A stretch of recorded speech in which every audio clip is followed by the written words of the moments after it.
Good evening. Before we begin, just take a second.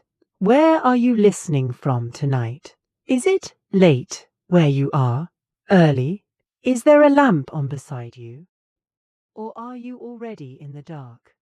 If you enjoy slow journeys like this, the kind that don't rush you anywhere, you can let me know by gently pressing like. And if you decide you'd like more nights like this in the future, you can subscribe, but only if it feels right. No pressure. Rome survived without your subscription for quite a while, and if you feel like it, tell me in the comments where you are and what time it is there. It's strangely comforting to imagine this quiet fire connecting different corners of the world. Now, let's dim things down a little. Tonight begins with something very small. Not a temple, not an empire, not even a priestess. Just a fire. A very ordinary fire. The kind you would light in a simple hut. To cook grain, to warm your hands, to keep wolves from wandering too close. In early Rome, and by early, I mean when Rome was barely more than clustered huts, and ambition, a hearth fire, was not a symbol. It was survival. If your fire went out, you did not philosophize about it. You shivered. You borrowed flame from a neighbor. You struck sparks. You cursed the damp wood. That was it. But here is where things become slightly inconvenient. Because someone, perhaps a king, perhaps a priest, perhaps just a man who disliked uncertainty, decided that maybe the city itself should have a hearth. Not metaphorically, literally. One fire, one central flame. And at first, it was probably a temporary measure, a precaution, a backup plan. If individual hearths failed, at least there would be one sacred flame that never went out. It makes sense. Temporary solutions usually do. You build something small to solve a problem that might happen. You never intend for it to define a civilization. But Rome had a talent for turning emergency measures into permanent institutions. They would do this again and again. Temporary dictatorship became constitutional office. Temporary roads became imperial highways. Temporary military camps became cities. And this little flame became something else. It became eternal, which is quite a burden to place on wood. The temple built around it was circular, not because architects were feeling artistic, but because the earliest Roman houses were round huts. The temple looked like a memory of a hut, stone pretending to be straw, marble pretending to be wood, a permanent building imitating something that was never meant to last. That is the first irony. Rome preserved fragility in stone. Now here's the delicate problem. If the fire must never go out, someone must stay awake. Someone must watch it. And that is where the girls come in. They were very young, 6, maybe 7, chosen not because they asked, not because they felt called, but because their families were respectable, their parents were alive, their bodies were considered flawless. Rome was practical about many things. This was not one of them. They were taken formally, ritually from their families, not violently, not cruelly, just officially. The Pontifex Maximus would speak the words, and just like that, a child ceased to belong to her father. In Rome, that was nearly unimaginable, except here, for this small fire, because someone had realized something inconvenient. If the flame symbolized the city, it could not be guarded by someone who belonged to a household. It had to belong to Rome entirely. So these girls became legally independent, which sounds empowering. Until you remember, they were children. They could own property. They could make wills. They could walk through the forum with attendants and lictors clearing space for them. And yet, they could never marry for 30 years. 10 to learn, 10 to perform, 10 to teach. 30 years guarding a flame that was originally meant to be a backup plan. You see how this happens. You solve a small problem. You build a small structure. You assign a temporary guardian. And 3 centuries later, it is sacred law. And 5 centuries later, men are buried alive for violating it. The fire had to remain pure, and so did the girls. This is where Rome's logic becomes intricate. The state imagined itself as a household, the emperor as father, the Vestals as daughters, and the hearth as the city's heart. If the hearth remained intact, Rome would remain intact. If a Vestal lost her virginity, Rome trembled. This was not metaphorical. When the sacred fire accidentally went out, and it did, panic spread like smoke, because if eternity can flicker, what else can? The punishment for letting the fire die was a whipping, administered in darkness. Which feels symbolic, though I suspect it was simply meant to preserve modesty. And if a Vestal broke her vow, they buried her alive. Not because Rome was theatrical, but because her body was sacred. They could not spill sacred blood. So they placed her in a chamber with a small lamp, a little food, and sealed the earth.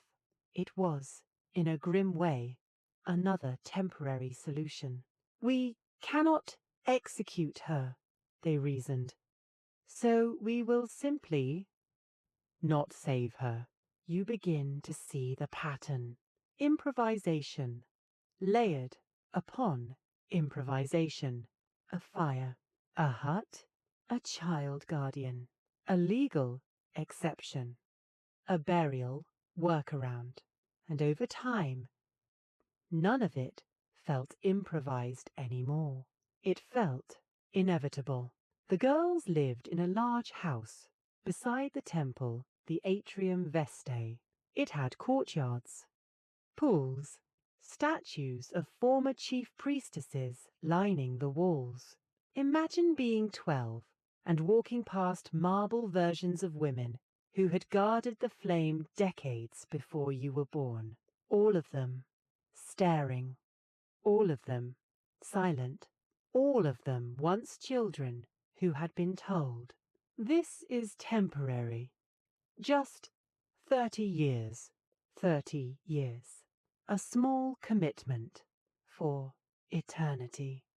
And every morning, before the city fully stirred, before senators argued, before merchants opened stalls, before soldiers marched, one of them would check the fire, just in case, just to make sure Rome was still alive, which is an extraordinary thing to entrust to a teenager. And yet, it worked. For centuries, the flame burned. Empires expanded. Civil wars erupted. Dictators rose and fell. And still, in the quiet center of the forum, someone fed the fire. It's almost absurd. An empire of legions and engineers, depending emotionally on a controlled campfire. But human beings have always done this. We anchor vast ideas to small rituals. We fear chaos, so we assign someone to tend a flame. And when that system works, even accidentally, we never dismantle it. We polish it. We formalize it. We build marble around it. We call it sacred. And we ask children to guard it. Pause here for a moment. Imagine being chosen at 7. Imagine being told that the safety of the world depends on whether you keep a fire alive. You would grow up very quickly, or perhaps very strangely.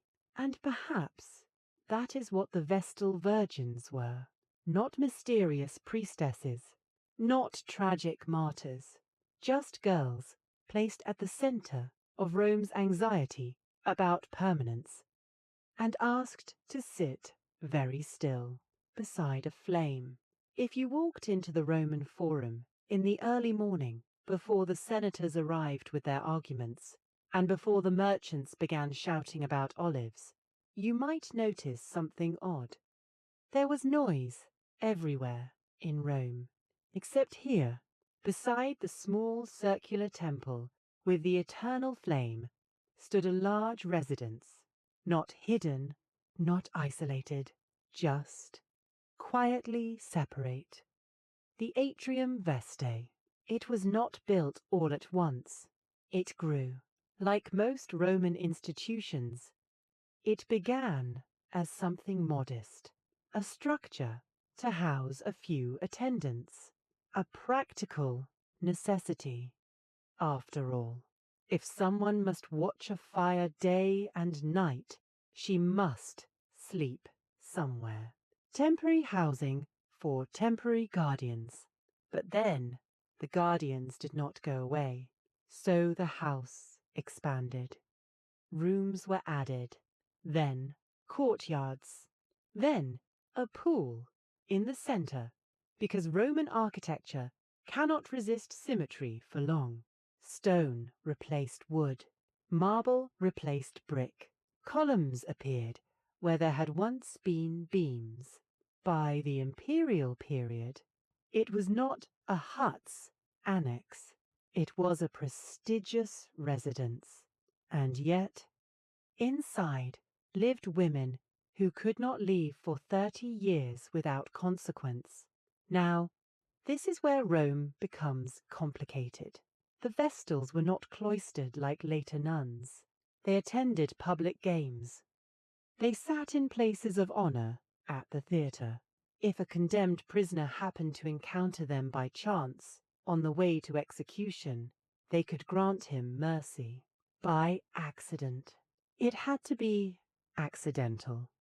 Rome loved ritualized coincidence. But when the crowds went home, the Vestals returned to this house. And the house was not a family home. It had no father at its center, no husband, no children running between rooms.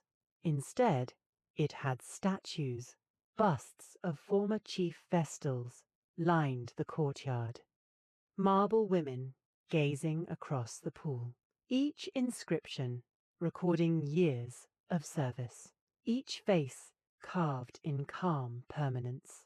Imagine being 8 years old and passing those statues every day.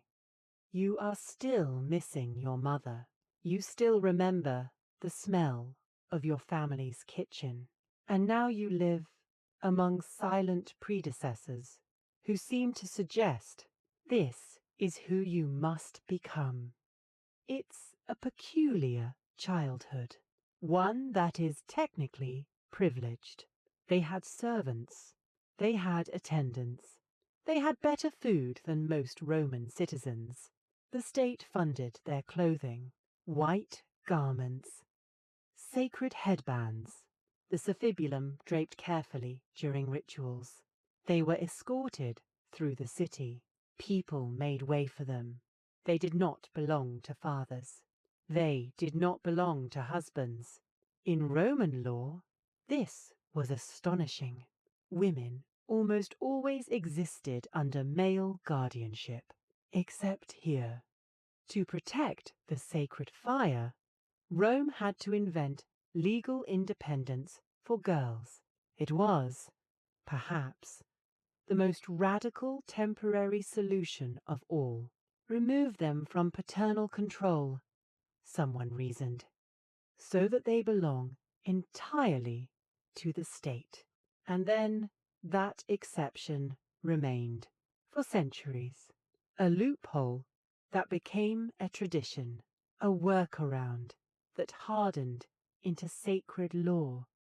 Now, consider the daily routine. You wake early, earlier than the Forum. You walk barefoot across cool stone. You check the flame. It flickers, still alive. You adjust the wood, carefully selected wood, by the way. Ritual purity applied even to firewood. Rome trusted legions to conquer Gaul, but it did not trust random sticks to feed its eternal flame. Then cleaning. The temple must be spotless, dust removed, ash disposed of correctly. Sacred spaces do not tolerate casual sweeping. Then, preparation of mola salsa, salted flour made from the first harvest of spelt. It would be used in sacrifices across the city. A small act of grinding grain, repeated year after year, becoming indispensable to state religion. At first, perhaps, it was simply practical. We need prepared ritual grain, someone said. Let the Vestals handle it. Temporary assignment, delegated chore. Over time, it became exclusive. Only Vestals could prepare it properly. Only they knew the precise timing. Only they maintained ritual purity, the monopoly of sacred flour. Rome's empire, partly dependent on the correct salting of grain. There's something almost tender about that, and something absurd.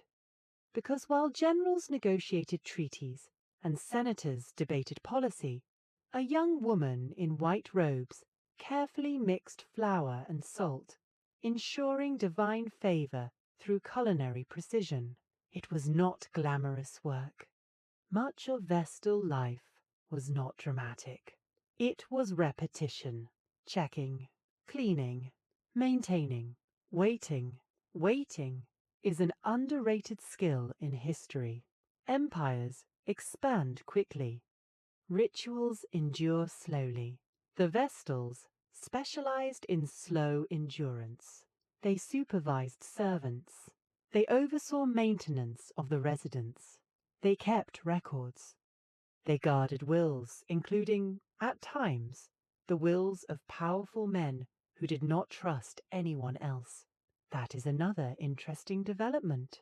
At some point, political elites realized if something must remain untouched and unquestioned, give it to the Vestals, because who would dare interfere? So, temporary custodianship of documents became a permanent archival function. Again, a workaround solidified. Imagine a senator deciding where to store his will, not in his own house, not with his son, but with 6 women who had renounced family entirely. Rome trusted celibacy more than blood ties. There's a joke in there somewhere, but it's dry and very Roman. Inside the atrium, the seasons passed. Girls became women. Women became senior instructors. New children arrived. Old ones completed their 30 years. Some chose to marry afterward.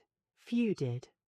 After 3 decades of ritual life, marriage must have felt like emigrating to another civilization. Some who left struggled. Because where do you go after guarding eternity? How do you return to ordinary life after people have risen when you entered a room? Some probably enjoyed the freedom. Others perhaps missed the clarity. In the atrium, life was structured, predictable, bound by ritual time rather than political time. And Rome, chaotic and ambitious outside the walls, depended quietly on that stability. The fire still burned. Every morning, every evening, every year on the 1st of March, it was ceremonially renewed. Not because it had failed, but because ritual demanded renewal. What began as an emergency backup fire had become a calendar anchor, an annual reset, a symbolic restart, temporary relighting institutionalized. Rome loved rehearsal of permanence.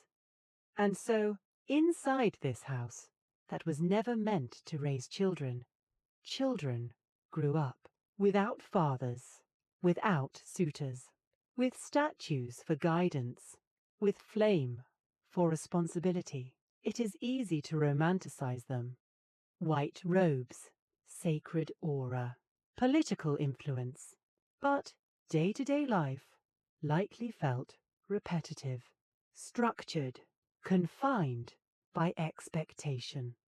Imagine the tension of knowing that one misstep, one rumor, could unravel everything.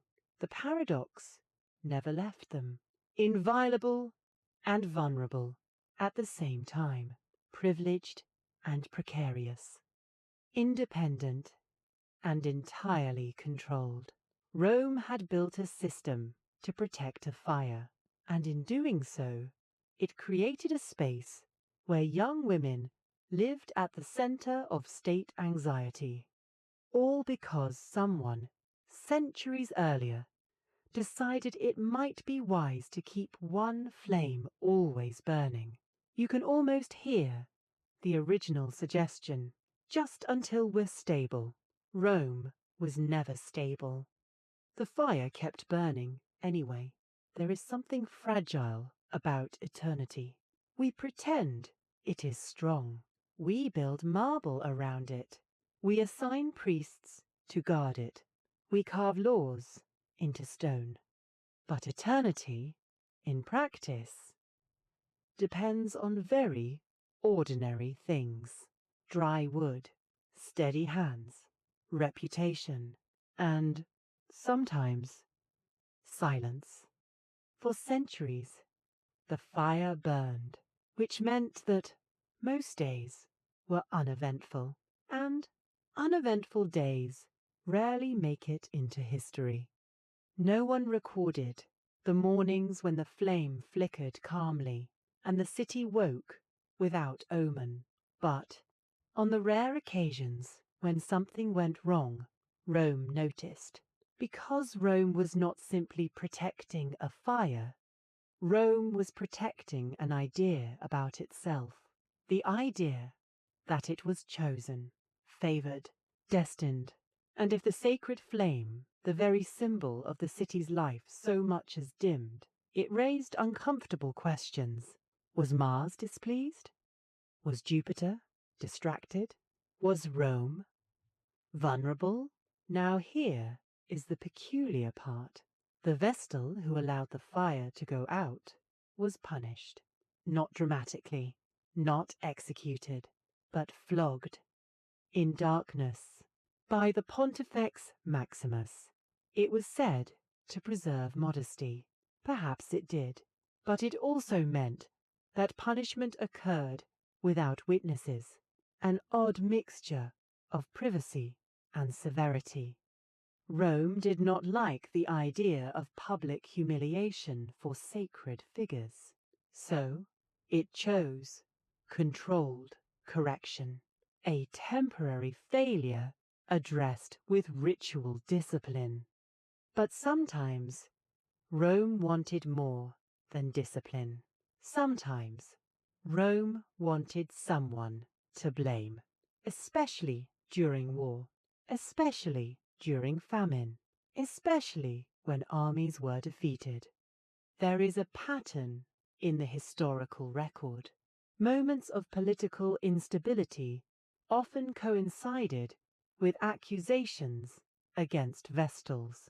The charge was called incestum, a word that sounds like something else to modern ears, but in Rome it meant ritual impurity, violation of the vow, loss of virginity. And this was not simply a personal failing. It was treated as treason, because if the Vestal's body symbolized the purity of Rome, then impurity threatened the entire state. This is where things become quietly horrifying. A Vestal could not be executed in the usual manner. Her body was sacred. Roman law forbade spilling sacred blood. So Rome invented a solution, a temporary workaround. They would bury her alive in a small underground chamber with a lamp, a little bread, some water. Technically, they were not killing her. They were leaving her to fate, which is a very Roman kind of logic. We are not responsible, the ritual implied. The gods will decide. But earth piled above a chamber does not require divine intervention. It is enough. The procession was solemn, not theatrical, not frenzied. She would be led through the city, stripped of her insignia, her head covered, almost like a funeral, except she was still breathing.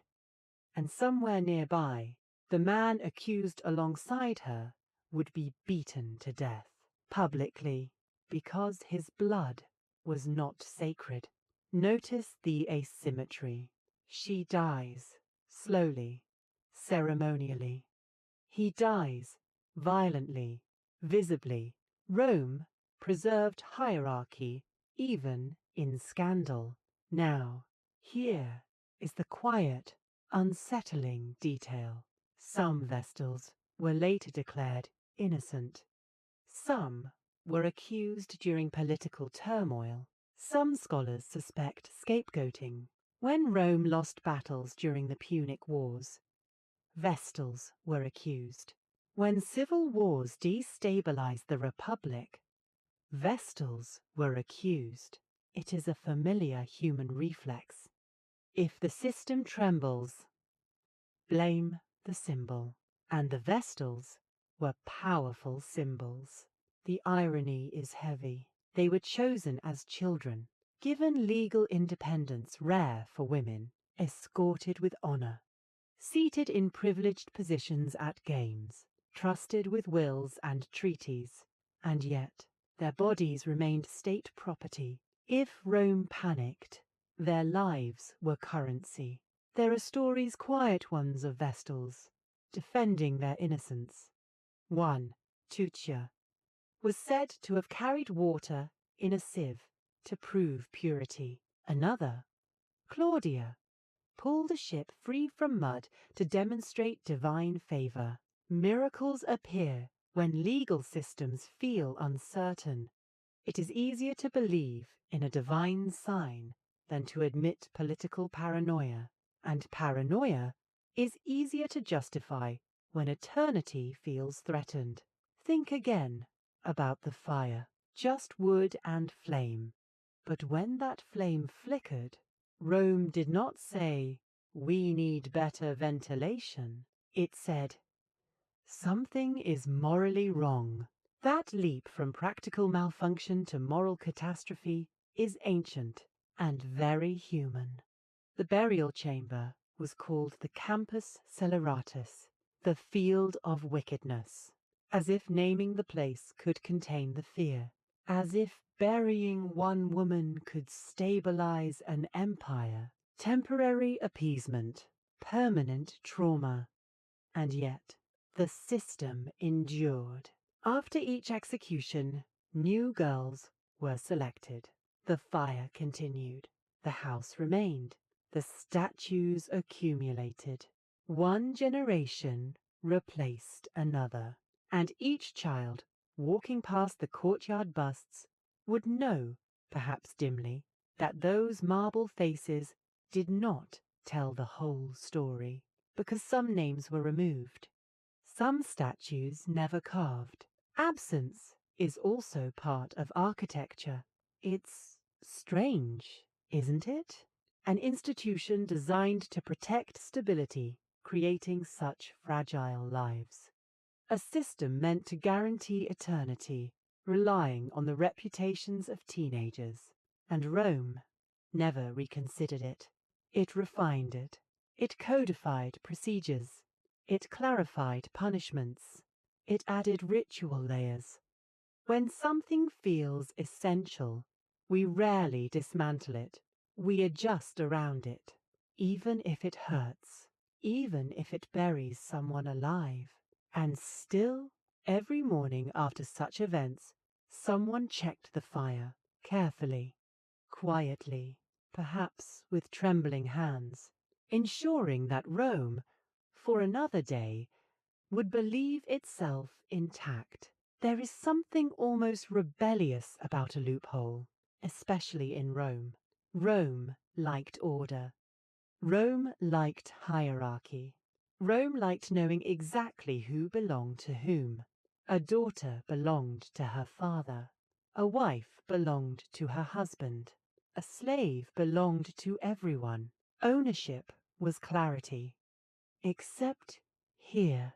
Except in this one strange corner of Roman law, where a child, a girl of 7 or 8, was declared legally independent, sui iuris, which sounds dignified. It means of her own right. It meant that when the Pontifex Maximus took her hand and spoke the ritual words, she stepped outside her father's authority. Not gradually, not symbolically, immediately. Imagine the father's position. In most Roman households, the paterfamilias held near absolute authority. He could arrange marriages, control property, even determine life and death in early periods. And then one day, for religious reasons, the state says, "Thank you, we will take over now." Temporary removal for sacred service. That was the idea. 30 years. Just 30 years. And yet, during those 30 years, she could own property. She could make a will. She did not require a male guardian to conduct legal affairs, which in Roman society was extraordinary. Even wealthy matrons usually required a guardian in formal transactions, but the Vestal did not, because the state needed her independence to ensure purity. If she remained under her father's control, her body would symbolically belong to his household, and the sacred fire could not belong to a private family. It had to belong to Rome. So Rome created legal autonomy for the sake of symbolism, an improvisation, a workaround, a bureaucratic solution to a theological concern, and then it stayed for centuries. Now here is where the irony grows quietly. The Vestals were, in theory, the freest women in Rome. They could travel with escorts. They could attend public games. They could receive visitors. They could even pardon a condemned man if they encountered him by chance. That detail always feels slightly theatrical. Imagine a prisoner being marched to execution, crowds watching. Suddenly, a white-robed figure appears. If their eyes meet, if she swears the encounter was accidental, his life is spared. A coincidence, elevated to policy. Rome institutionalized accident. But beneath this unusual freedom lay an absolute restriction. They could not marry. They could not form romantic attachments. Their bodies were regulated more strictly than any matrons. In theory, they were independent. In practice, they were bound to an idea. Freedom without intimacy. Autonomy without choice. It is a subtle contradiction. Rome did not grant them independence for their benefit. It granted independence to protect the fire. Their liberty was instrumental, conditional, and yet, over time, that conditional freedom became enviable. Some elite families competed to have daughters chosen. Prestige mattered. Association with sacred authority mattered. To have a Vestal in the family elevated status, which is fascinating because the same society that controlled women's lives tightly also revered these women who lived outside normal categories. They were neither daughters nor wives, neither virgins in the domestic sense, nor matrons. They existed in a third space, socially untouchable, legally distinct, and slightly unsettling. Rome was comfortable with hierarchy. The Vestals disrupted hierarchy, not loudly, not rebelliously, but structurally, and that disruption had consequences. Because once you create a category of woman who does not belong to a man, she begins to belong to the state. And once she belongs to the state, she becomes political. You can feel the shift coming. It begins quietly. A will deposited for safekeeping. A treaty entrusted to their custody. A powerful man confiding documents to women who cannot marry and therefore cannot produce heirs who might manipulate inheritance. At first, this seems practical. Neutral custodians, morally unimpeachable. But neutrality is rarely neutral for long. If emperors trust you, if senators fear offending you, if crowds part when you walk, power accumulates softly, without announcement. The Vestals did not campaign for influence. They did not debate in the Senate. They did not command legions. And yet, their presence could stabilize or destabilize perception. If they appeared at a public ceremony, it signaled continuity. If they withdrew support, whispers followed. And whispers in Rome were rarely harmless. It is almost as if Rome accidentally created a class of politically significant women while trying to solve a religious maintenance problem. A fire needed tending, so girls were removed from paternal authority, and centuries later, emperors found themselves performing piety in front of them. Temporary solution, permanent anomaly. Now imagine being one of them. You are independent in law. You are restricted in life. You are honored in public.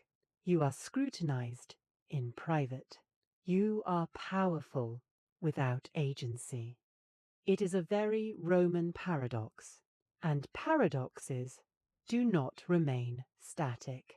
They ripple, they widen, they attract attention, and eventually someone like Augustus notices. But that is where we will drift next, because once an emperor begins to care deeply about morality, the women guarding the sacred hearth become very useful indeed.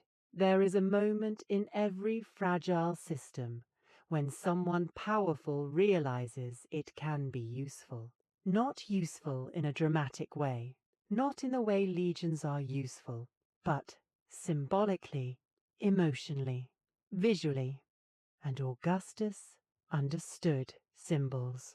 Before he was Augustus, he was Octavian, a young man in a city exhausted by civil war. Rome had seen armies march against Rome, senators murdered, dictators appointed, dictators assassinated. The republic, that carefully balanced machine, had cracked, and when something cracks, people look for stability. They look for something that feels older than conflict, older than ambition, older than blood. And what sat quietly in the center of the forum? A small, eternal fire, guarded by women who had never married, who had never aligned themselves with factions through husbands or sons, who did not inherit through bloodlines. They were neutral, or at least they appeared neutral. And Augustus, who was brilliant at appearing inevitable, began restoring ancient traditions. He repaired temples. He revived neglected priesthoods. He passed moral legislation, laws encouraging marriage, laws penalizing adultery.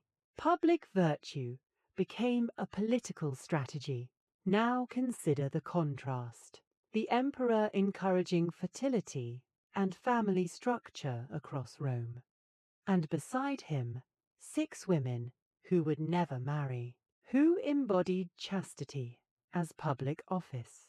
It is almost theatrical, and Augustus understood theatre. He honored the Vestals.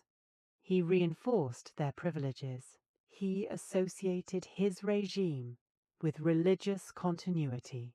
It was subtle. He did not reinvent them. He simply elevated their visibility, because if Rome believed its sacred traditions were intact, perhaps it would believe the Republic had gently transformed rather than ended. The Vestals became visual reassurance, a reminder that something had not changed. The fire still burned. The rituals still occurred. The white robes still moved through the forum. Continuity softens revolution. That may have been the most sophisticated temporary solution of all. Replace a republic with an empire, but keep the fire, keep the girls, keep the rituals, and call it restoration. Of course, this was not entirely cynical. Augustus likely believed in religious reform, but belief and political utility are not mutually exclusive. Now here is where the independence we spoke about earlier becomes interesting, because Vestals could own property, they could receive gifts, they could be named in wills, and powerful men wanted to remain in their good graces. To be associated with Vestal favor was reputational gold. There are recorded instances of Vestals intervening in political matters, not through speeches, through presence, through proximity, through endorsement. Even their silence could imply alignment. Imagine a senator under suspicion. If a Vestal publicly supported him, even indirectly, perception shifted, and perception in Rome was often more decisive than law. It's curious. An institution designed to protect a flame became an instrument of political legitimacy. Again, the pattern holds. Temporary solution, permanent leverage. Now imagine the personal experience inside the atrium during this period. Outside, Rome transforms from republic to empire. Inside, the routine continues. Wake, check the fire, prepare mola salsa, supervise servants, attend ceremonies. The rhythm does not change, and yet the stakes feel different. The emperor himself now watches. The moral expectations tighten. Because Augustus legislates against adultery. He exiles his own daughter for scandal. The moral climate becomes stricter, and when morality becomes law, those who symbolize morality become even more scrutinized. Accusations against Vestals did not disappear under the empire. In fact, public anxiety sometimes intensified because when an emperor claims to restore virtue, any impurity becomes politically charged. The Vestals stand at the intersection of private morality and public order, and intersections are dangerous places. There is something faintly ironic here. Augustus wanted stability. He used tradition to achieve it. But tradition is not passive.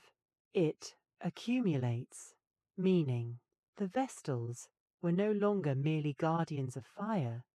They were guardians of imperial image. And images are fragile. Over time, emperors continued the pattern. They honored the Vestals, expanded privileges, ensured funding, rebuilt the temple when fires damaged it. Each reconstruction reinforced the narrative of permanence. The Temple of Vesta burned more than once. Wood and flame are not natural allies of longevity, but each time it was rebuilt, more marble was added, more grandeur, more visual assertion that Rome endures. It's almost humorous. A structure dedicated to fire, repeatedly destroyed by fire. And yet, the solution was always the same.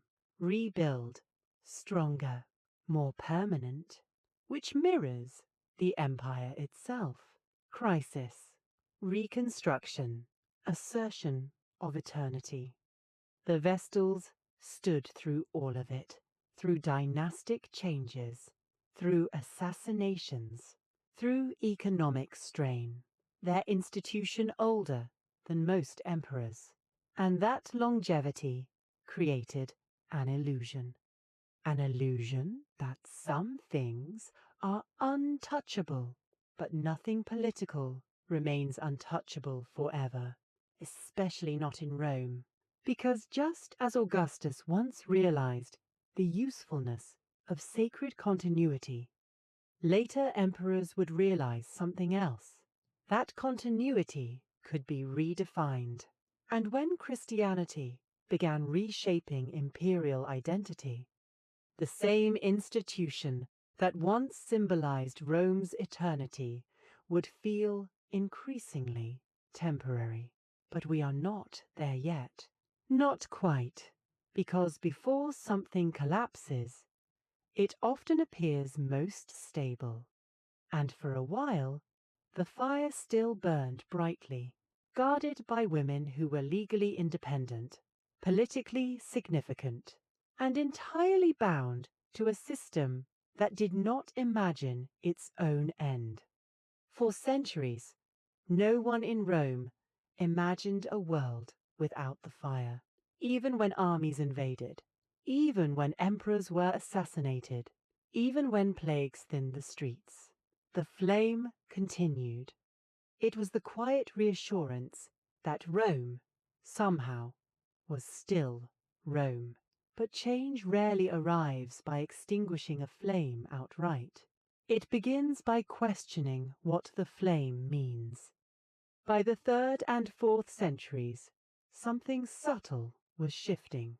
Christianity, once marginal and persecuted, had grown.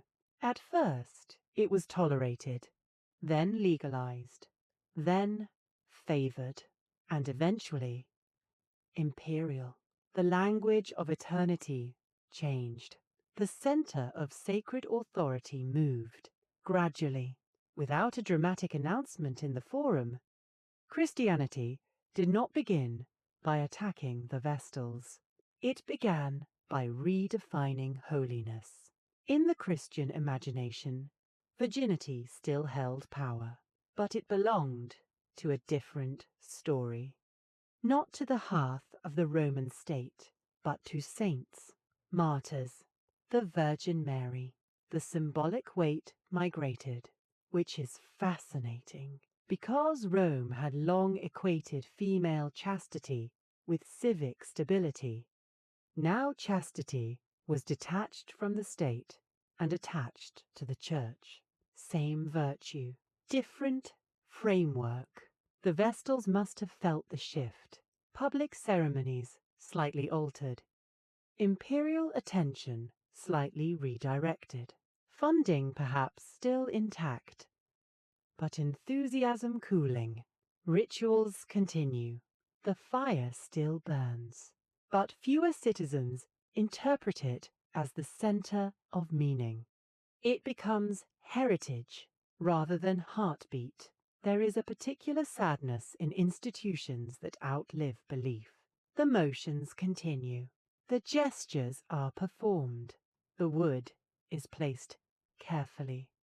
But the emotional charge fades.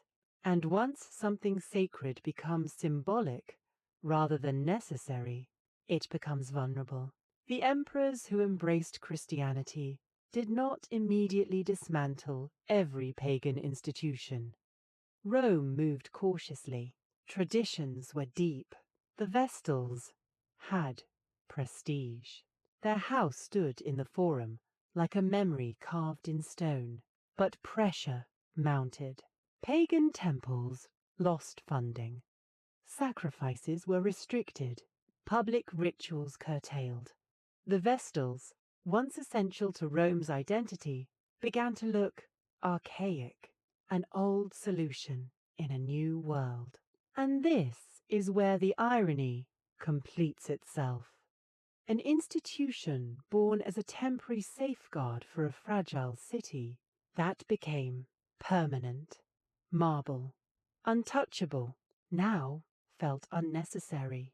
Not because the fire failed, but because the story around it changed. When Theodosius I ruled in the late 4th century, Christianity was no longer one religion among many. It was state religion, and pagan practices were increasingly prohibited. The Temple of Vesta lost official support. The fire which had burned for nearly a millennium was extinguished.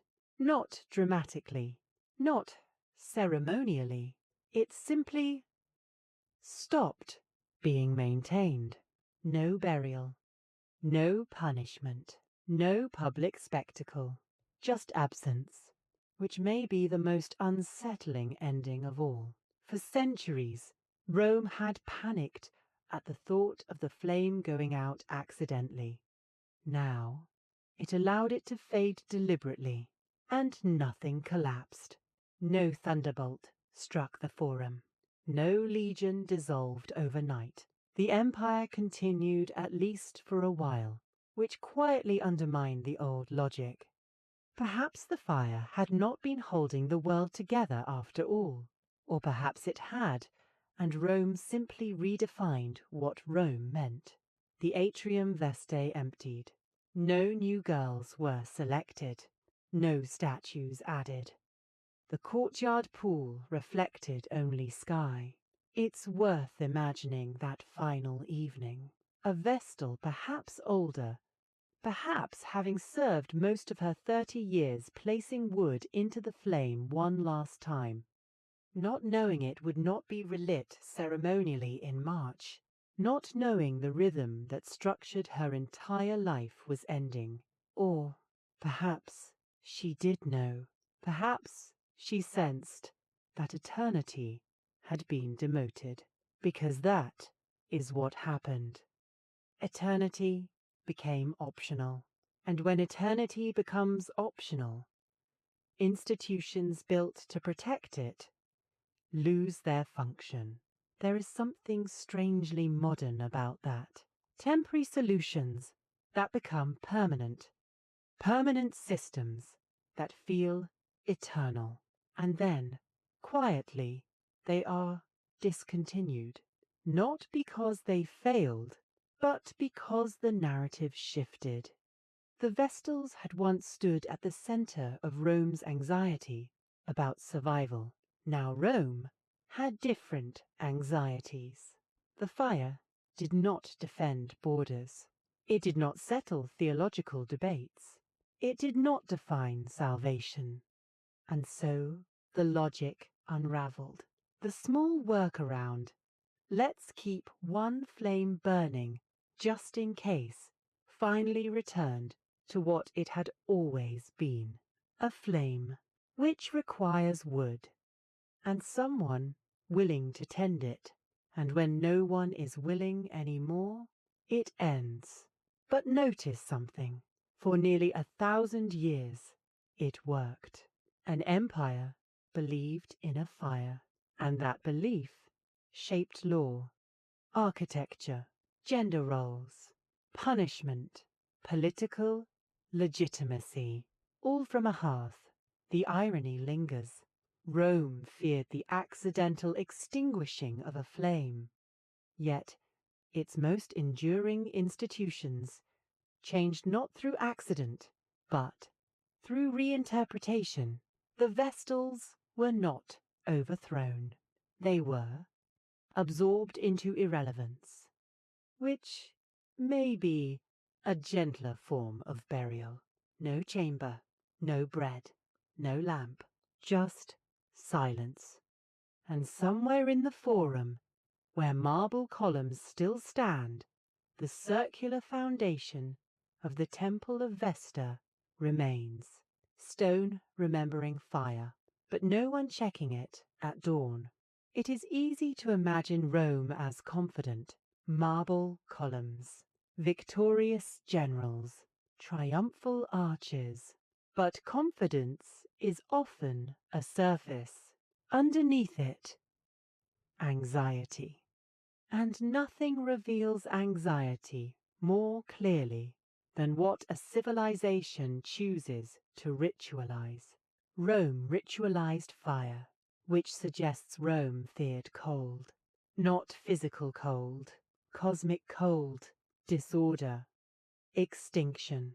You don't guard a flame for 1,000 years unless you are afraid of the dark. Think about the earliest moment again. A small settlement, uncertain alliances, neighbors who might become enemies by spring, a city not yet an empire. In that environment, the idea of continuity feels fragile. So someone says, we will keep one fire always burning. At first, it is practical. Then it becomes symbolic. And slowly, symbol overtakes practicality. The Vestals were not guarding heat. They were guarding reassurance. Reassurance that tomorrow would resemble today. And reassurance is addictive. Once you have it, you cannot easily relinquish it. This is why the fire was not simply allowed to burn unattended. It required ritual, procedure, supervision. Because ritual is how humans convert fear into structure.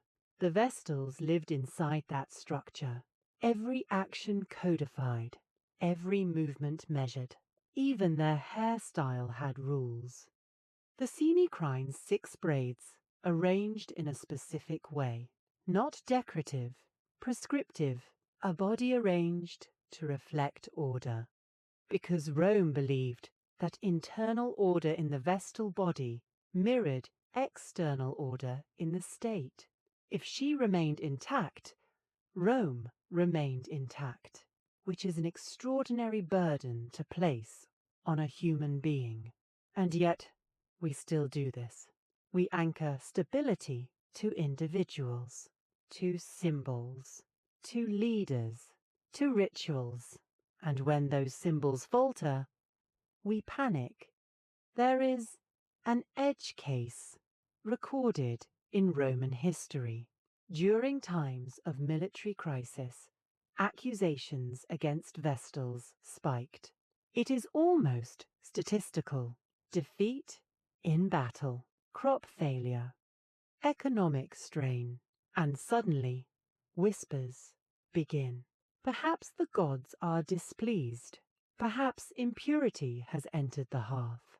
The human mind prefers moral explanation over randomness. Randomness is intolerable, so impurity becomes the explanation. The Vestal becomes the focal point. Temporary blame, permanent consequence. It is not cruelty alone. It is cognitive survival. Rome needed the universe to feel coherent, and coherence requires cause and effect. If the fire dims, someone must have sinned. Now, step back into the atrium. Imagine the quiet weight of that knowledge. You are 15, 16, 17. You understand that armies are fighting at the frontiers, that senators are plotting, that emperors rise and fall. And yet, in some invisible way, your personal conduct is entangled with these vast events. If a general loses in Germania, someone may look at you. That is an enormous psychological architecture, and it shapes behavior. The Vestals were disciplined not only by law, but by expectation. They embodied Rome's desire for internal stability, which makes their legal independence even more ironic. They were free from paternal authority, but bound by collective anxiety. Their house stood in the forum, yet slightly apart, physically integrated, socially distinct. That architectural position mirrors their social role. Inside the city, yet outside normal categories, neither fully private nor fully public. A living hinge between domestic and state, and hinges experience pressure from both sides. The Vestal's involvement in rituals beyond the fire reinforces this. They prepared the mola salsa, which seems mundane, grinding grain, mixing salt, but that mixture touched every major sacrifice, which means their hands were symbolically present in countless rituals across Rome. Even when unseen, they were embedded like yeast in dough, invisible but transformative. And again, what began as delegated labor became exclusive authority, because once a group performs a sacred function consistently, removing it feels dangerous. Better not to experiment. Better not to disrupt continuity. Rome preferred stability over innovation in sacred matters. Innovation was for roads and aqueducts, not for eternity, but eternity, ironically, demands adaptation, and that tension builds slowly. As Christianity grew, it offered a different reassurance, not that Rome would endure forever, but that the soul would.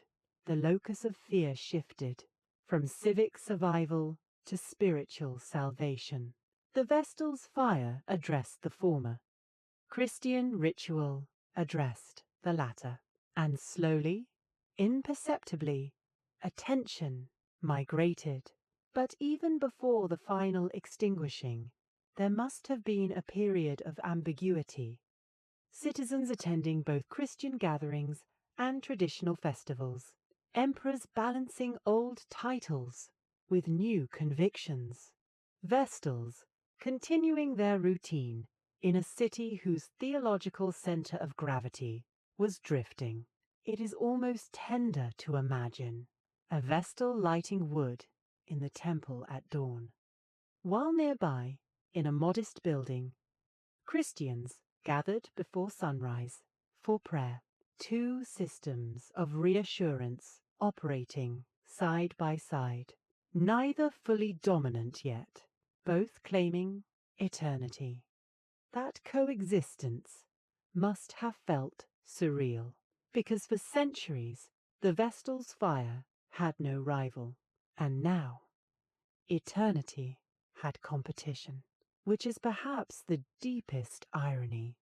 An institution built to guarantee permanence eventually confronted a narrative that promised permanence beyond Rome itself. How does a civic flame compete with eternal heaven? It doesn't.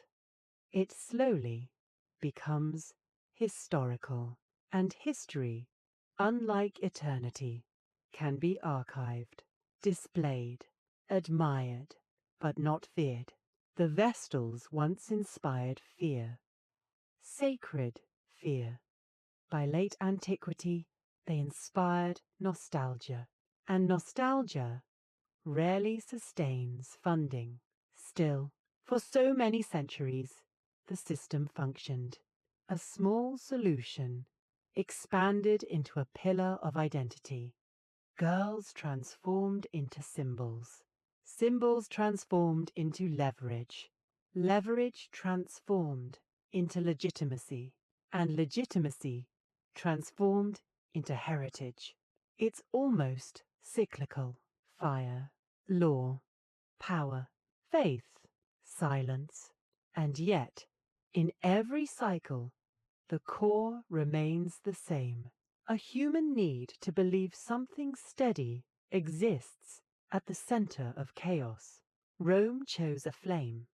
Other cultures choose other symbols, but the instinct endures. And if you sit quietly long enough, you can almost imagine the faint warmth that once radiated from that circular temple. Not just heat, reassurance. Reassurance that someone, somewhere, was awake, tending the fire, even when no one was watching. It begins before the city. Rome is loud, but not yet. There is a thin grey light above the forum. Marble holds the night's coolness. The air smells faintly of damp stone and ash. Inside the atrium vestae, the corridors are quiet. Servants move softly. No one speaks loudly before the fire is checked. That is not a written rule. It is simply understood. You wake early, earlier than necessary, because responsibility has a way of pulling you out of sleep before sunrise. You are perhaps 16 or 20. The years blur inside the atrium. Time is not counted in birthdays. It is counted in cycles of ritual. You sit up for a moment. You listen. Nothing dramatic. Just the faint shifting of another vestal in a nearby chamber, the soft footfall of a servant carrying water. You wrap yourself in white. The garment is simple. It must be. Too much decoration feels wrong near a flame that symbolizes continuity. You braid your hair. 6 sections, carefully arranged. You have done this hundreds of times. The fingers no longer need instruction. Ritual enters muscle memory, and muscle memory becomes identity. You step into the courtyard. The pool at the center reflects pale morning light. Statues watch. Marble women, frozen in composure, their names carved below. Years of service recorded. You glance at them not reverently, not fearfully, just habitually. They are part of the architecture now, like columns. You cross the courtyard. The temple door is not grand from the inside. Circular walls, the hearth at the center. The flame is smaller at dawn, lower, controlled. You kneel, not dramatically, just to adjust the wood. The flame responds. A slight rise. A subtle crackle. There is relief in that small sound. Every morning holds the same quiet question. Is it still burning? And every morning, the answer determines the tone of the day. It is burning. So Rome continues. It is almost comical. Somewhere beyond these walls, senators debate taxation. Soldiers patrol distant provinces. Merchants calculate profit. And here, a small adjustment of wood is considered equally consequential. You feed the fire carefully, not too much. Too much wood causes smoke. Smoke causes attention. Attention invites interpretation. Better steady. Steady is safety. Once satisfied, you rise. There are ashes to clear. Ash cannot simply be discarded casually. Even residue of sacred flame carries significance. It must be disposed of properly. Even waste has ritual protocol, and this is how systems perpetuate themselves. Through small, careful acts that feel too important to rush. After the fire, there is preparation of mola salsa, grain measured, salt added. The texture must be precise. Too coarse feels careless. Too fine feels altered. It is extraordinary how much weight can rest on texture. Outside, the forum begins to stir. You can hear distant voices. A cart rolling over stone. The city waking. But inside the atrium, the rhythm remains unchanged. One Vestal supervises servants cleaning the courtyard. Another reviews documents left for safekeeping. Wills sealed. Scrolls tied with cord. Political secrets resting in a building dedicated to celibacy. There is humour there, if you allow yourself to see it. Rome trusts its most delicate documents to women who cannot legally produce heirs. Security through sterility, a clever solution, until it isn't. Midday approaches. You may attend a public ceremony. White robes visible among darker garments. Crowds part. People avert their eyes slightly. Not fear, respect. But respect has weight. You feel it pressing against your shoulders. Children point. Adults whisper. You are visible. Constantly. Which means mistakes are magnified. You return to the atrium before evening. Another check of the flame. It remains steady. The temple glows warmer at dusk. Shadows stretch along the circular walls. There is something hypnotic about watching a flame for extended periods. It demands nothing dramatic, just attention.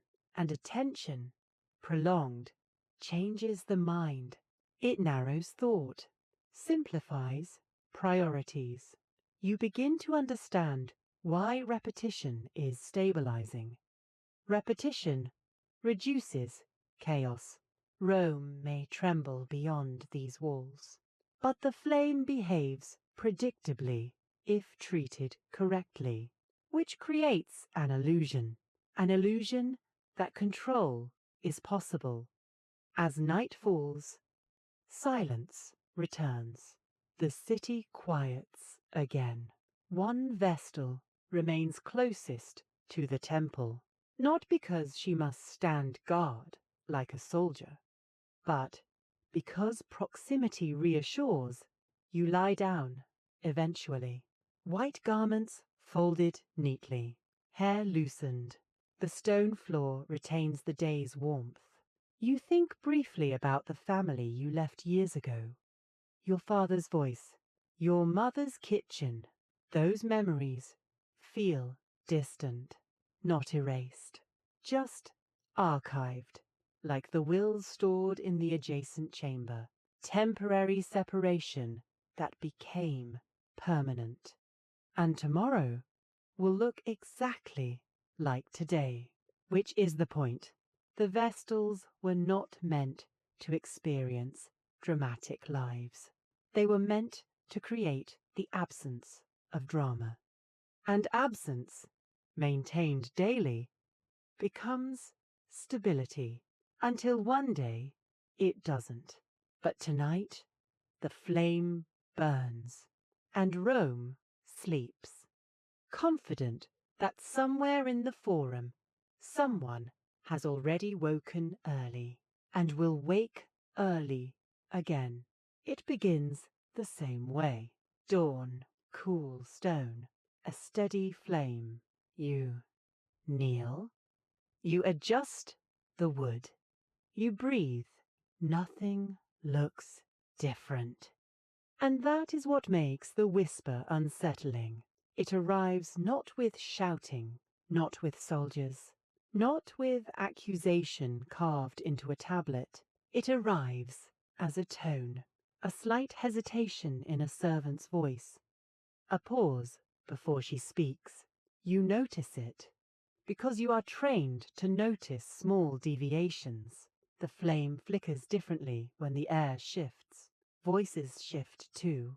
By mid-morning, the forum is louder than usual. You hear a word repeated. Defeat. Somewhere far from Rome, Germania. Perhaps a legion has lost ground. Details are unclear. Details are always unclear at first. But uncertainty spreads faster than fact. You are inside the atrium when one of the younger Vestals returns from a public errand. Her face is composed, but a little too composed. They are talking. She says quietly, "That is all. They are talking. No accusation yet. No name. Just that subtle Roman reflex. When something goes wrong, someone must have failed. And there are not many sacred targets in the city." You continue your routine because that is what you are trained to do. Grind grain, measure salt, sweep ash. But routine feels heavier. Every small act now carries weight.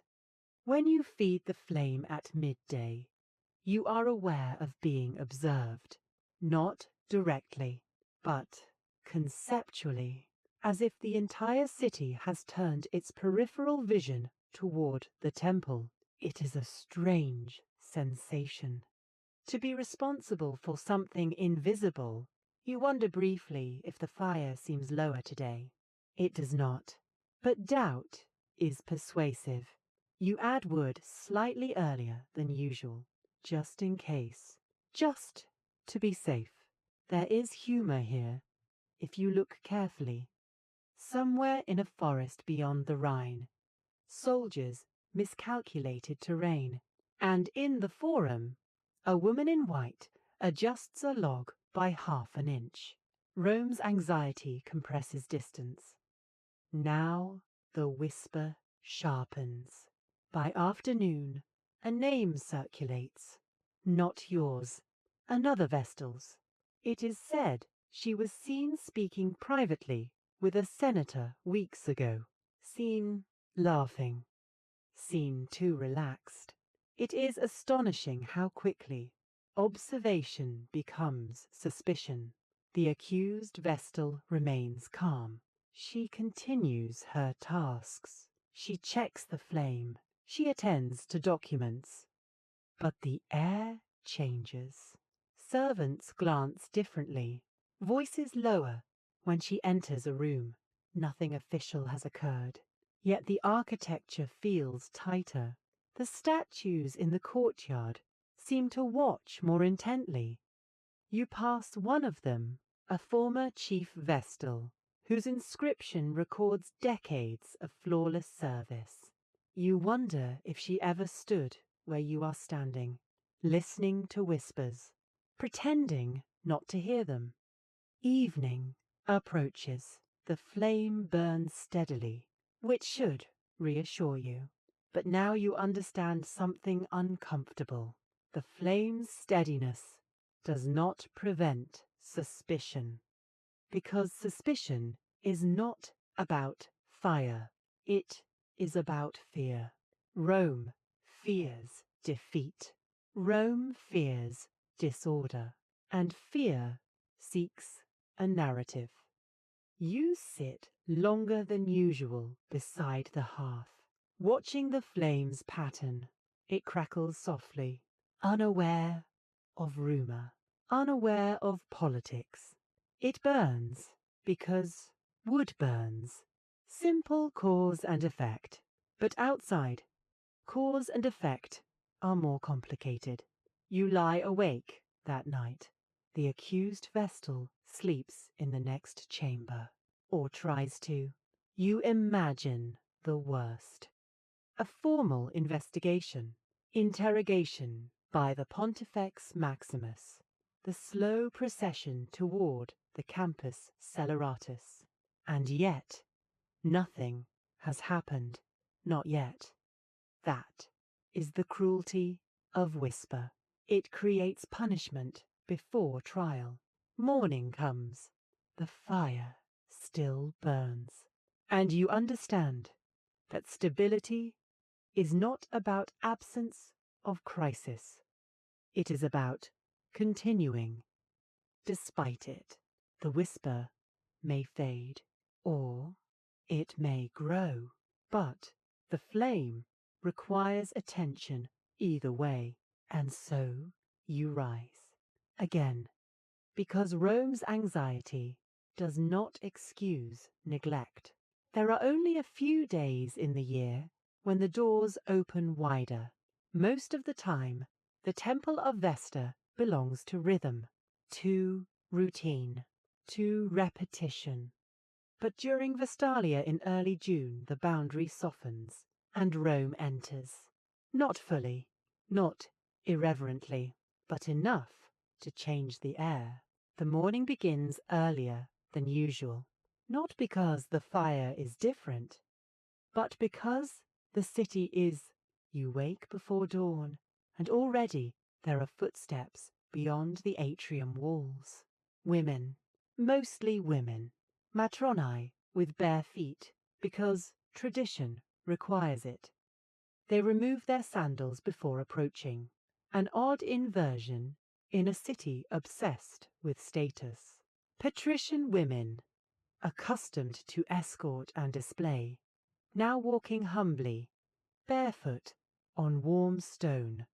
Temporary humility, institutionalized modesty. For these days, the inner sanctum becomes accessible. The hearth is not only Rome's abstract heart, it becomes domestic again. Women bring offerings, simple ones, bread, cakes, grain, requests whispered, fertility, stability in marriage, healthy children, protection of household. The sacred flame, once tied to imperial destiny, now feels intimate, which is perhaps how it began centuries ago, as domestic fire, as practical heat. And for a moment, the system returns to its origin. The Vestals move carefully among the visitors, white robes brighter against the press of darker garments. You feel the shift in atmosphere immediately. The quiet predictability of routine replaced by breath and movement. Children stare, mothers bow slightly, some cry, some smile nervously. There is always a subtle tension when ordinary people enter sacred space. They want reassurance, but they also fear contamination. You oversee the offerings. You ensure nothing impure touches the hearth. The mola salsa, prepared earlier in the week, now finds purpose. Sprinkled precisely, measured gestures repeated hundreds of times. The smell of warm bread mixes with ash. It is almost comforting. And yet the whisper from days ago lingers. You see the accused Vestal standing near the temple entrance, composed, attentive. But you notice how certain women glance at her longer than necessary. Rumor does not vanish during festival. It multiplies because crowds amplify interpretation. If she smiles, it is noted. If she hesitates, it is noted. If the flame flickers slightly in a draught of air from the open door, someone inhales sharply. Human beings cannot resist reading meaning into movement. By midday, the heat intensifies. The circular temple traps warmth. The fire seems brighter, more visible. Symbolic weight thickens. It is almost theatrical. Rome loves spectacle. Even sacred spectacle. You realize something quietly ironic. Vestalia celebrates domestic stability. Women come seeking harmony. Yet the institution guarding that harmony lives in permanent abstention from domestic life. The Vestals offer blessings for marriages they will never experience. They safeguard fertility rituals while remaining infertile. They become intermediaries for households they do not inhabit. Temporary removal from family life, transformed into permanent mediation of it. It is such a Roman solution.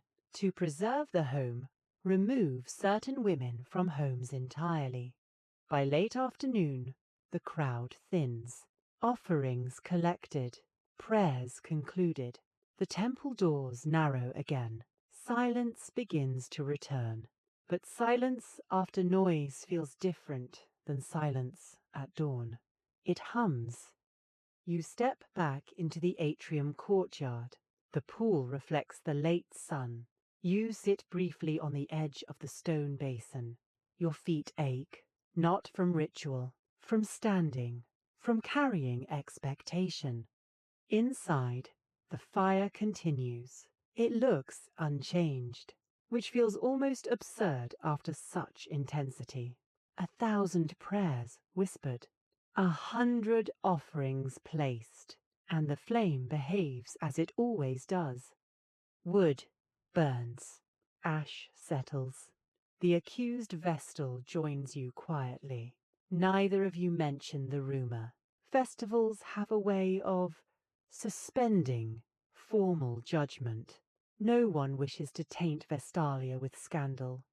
For now, but you know what comes after festival. Evaluation, scrutiny. The Pontifex Maximus may call inquiries. Witnesses may be summoned. Rome's need for moral clarity does not disappear in celebration. It merely waits. Night approaches. The temple doors close fully. The city exhales. You kneel again before the hearth. Adjust wood. Check embers. The flame responds predictably. You realize something subtle. The city entered the hearth today seeking stability. But the hearth did not change. It did not intensify. It did not dim. It remained itself, which suggests that perhaps stability was never located in the flame. Perhaps it was located in repetition, in ritual, in the act of returning every year, every morning, despite whisper, despite celebration, despite political shift. You lie down later than usual, exhausted. The rumor has not resolved. The festival has not erased it. But the day has passed, and the fire still burns, which, in Rome's logic, must mean something.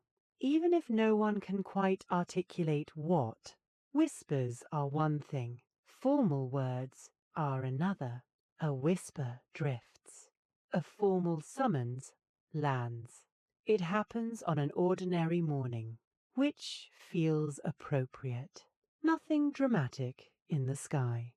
No unusual sound from the flame, just routine. And then a messenger arrives. He does not shout. He does not accuse. He delivers a message from the Pontifex Maximus. The accused Vestal is to appear. The phrase is neutral, almost gentle, to clarify certain concerns. Rome prefers euphemism before severity. Inside the atrium, the air tightens. No one speaks loudly.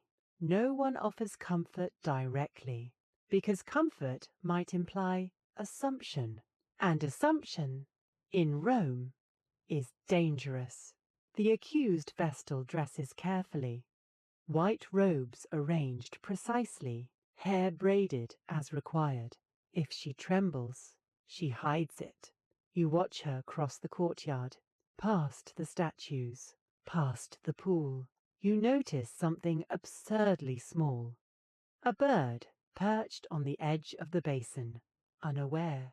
Life continues even when systems tremble. The hearing is not public spectacle, not yet. It is procedural. Questions asked, witnesses referenced, rumors recited. She was seen. She was heard. She lingered. Rome is deeply attentive to lingering. Lingering implies intention, and intention is moral territory. The Vestal answers calmly. Denial is simple. I did not. There are no elaborate defenses, because defense implies guilt. Silence often feels safer. Days pass. The city waits. Some assume innocence. Others assume inevitability, because when Rome begins an inquiry into purity, history suggests it rarely retreats. Meanwhile, the fire must be tended, which is perhaps the most surreal element. You adjust the wood while the investigation unfolds. You clear ash while testimony circulates. The flame behaves exactly as before, which complicates the narrative. If impurity threatens Rome, why does the flame not falter? The human mind dislikes ambiguity. Some begin watching the fire more closely, as if searching for confirmation. If it flickers strongly, perhaps she is innocent. If it dims, perhaps guilt is proven. This is how anxiety manufactures evidence. Finally, the decision arrives. There will be a public declaration, not yet a sentence, but a statement. The accused stands in the forum. The Pontifex Maximus speaks. The word incestum is pronounced, and something invisible shifts. It is remarkable how a single word can transform a person. Yesterday, she was a Vestal. Today, she is a risk. Rome does not move instantly to burial. Procedure stretches. Opportunities for divine signs remain. Omens observed. Auguries consulted. Rome always leaves room for heaven to intervene. But heaven is silent. Or perhaps Rome hears only what it expects. The procession is scheduled, and here time slows. Because once the path toward the Campus Sceleratus begins, there is no return. The day arrives without thunder. Crowds gather, but not exuberantly, solemnly. Curiosity mixed with discomfort. You walk beside her part of the way, not speaking. Words feel insufficient. She looks forward, not at the crowd. The chamber prepared beneath the earth waits. Small, plain, bread placed inside, water, a lamp. It is presented as mercy. which is perhaps the most unsettling element. Rome convinces itself it is not killing her. It is preserving sacred law.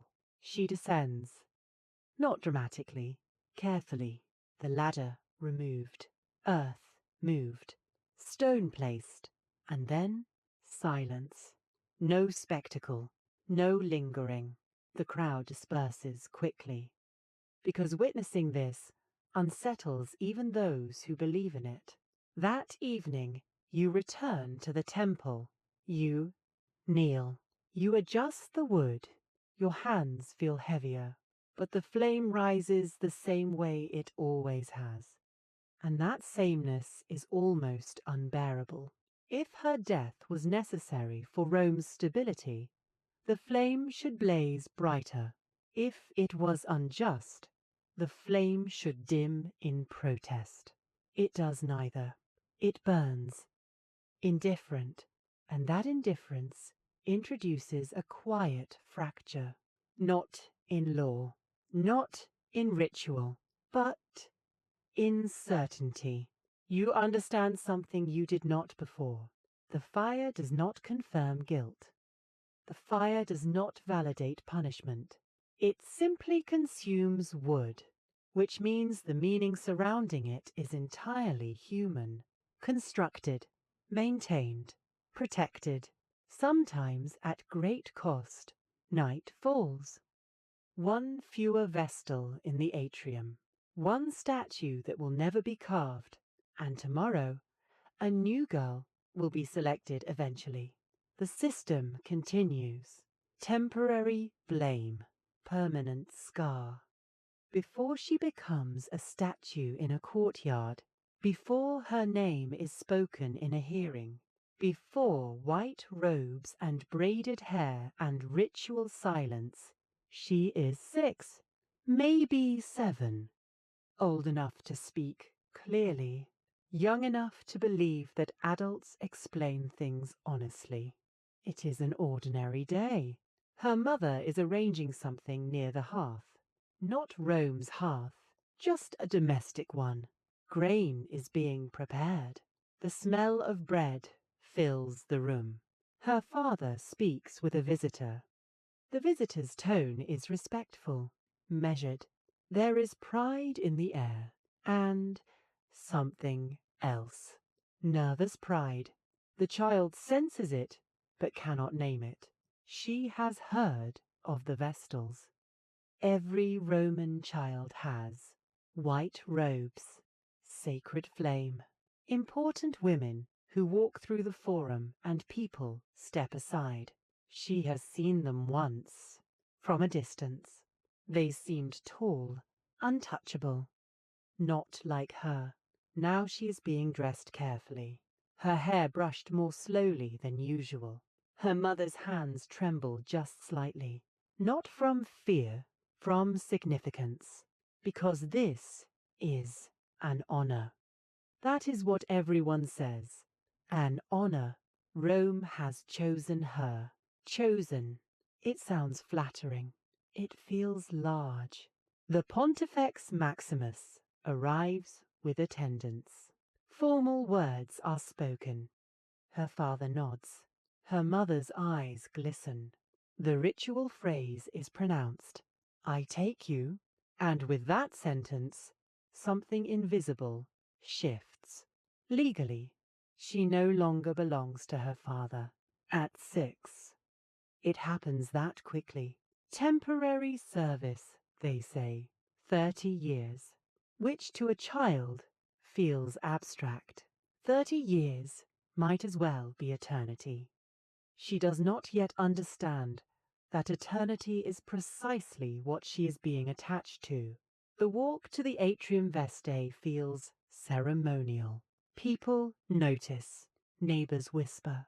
Pride travels faster than explanation. She holds someone's hand, perhaps a senior Vestal's. The forum appears larger than before, columns taller, stone brighter. The temple of Vesta circular and strange. It does not resemble her home. It resembles something older. Inside the atrium courtyard, the statues loom. She does not yet know what they represent, only that they are women in white, carved into permanence. She is introduced to the others. They kneel to her level, speak softly, not unkindly. But there is a gravity she cannot interpret. Her first night inside the atrium is quiet, too quiet. No familiar sounds. No mother moving near the hearth. No father's voice in the next room. The sacred fire burns in the nearby temple. It is louder than her home's fire, more insistent. She is told she will learn. 10 years of learning. How to braid her hair in 6 sections. How to walk in procession. How to prepare mola salsa. How to stand still for long periods without fidgeting. How to speak rarely. How to notice everything. At first, she misses her family intensely. The white robe feels oversized. The corridors too long. The pool in the courtyard too reflective. She avoids looking at the statues for days. They make her uncomfortable. Over time, routine softens the ache. Children adapt. That may be the most efficient survival mechanism of all. The first time she rises before dawn to accompany an older Vestal to the temple, she feels important. Important enough to override homesickness. The flame mesmerizes her. It is alive, responsive. It reacts when wood is placed carefully. It flares when air shifts. She is told that Rome depends on this flame. She absorbs the sentence, not fully, but enough, because children believe what adults repeat. Years pass. The braid becomes second nature. The robe fits. Her posture straightens. Visitors begin to look at her with reverence rather than curiosity. She grows used to space being made around her in the forum. She learns to maintain expression. Neutrality becomes armor. The memory of her family fades from daily sharpness to occasional echo. Temporary separation solidifies into permanent belonging elsewhere. And here lies the quiet cruelty. At 6, she did not choose. At 16, she understands. At 26, she embodies. And if, decades later, she stands accused, the system that once honored her will not remember her childhood. It will remember only the symbol. But right now, in this flashback, she is just a child standing before a fire that feels larger than she is. And she believes, because everyone tells her that tending it is sacred, which it is. But sacredness in Rome has a cost, and she does not yet know what that cost can be. She only knows that tomorrow she will wake before dawn, and someone will guide her small hand toward a piece of wood, and she will place it into the flame, carefully, because that is what she has been told Rome needs. 30 years. It sounds structured, orderly. 10 to learn, 10 to perform, 10 to teach. A clean division. Rome liked clean divisions. But life inside those decades was not clean. It bled, it blurred, it overlapped. The first 10 years are apprenticeship, which sounds gentle. It is not. It is discipline disguised as instruction. You learn how to move through space without drawing excess attention, how to control expression, how to measure grain with consistency, how to wake before dawn, even when sleep is deep, how to kneel for extended periods without shifting your weight. But more than technique, You learn atmosphere.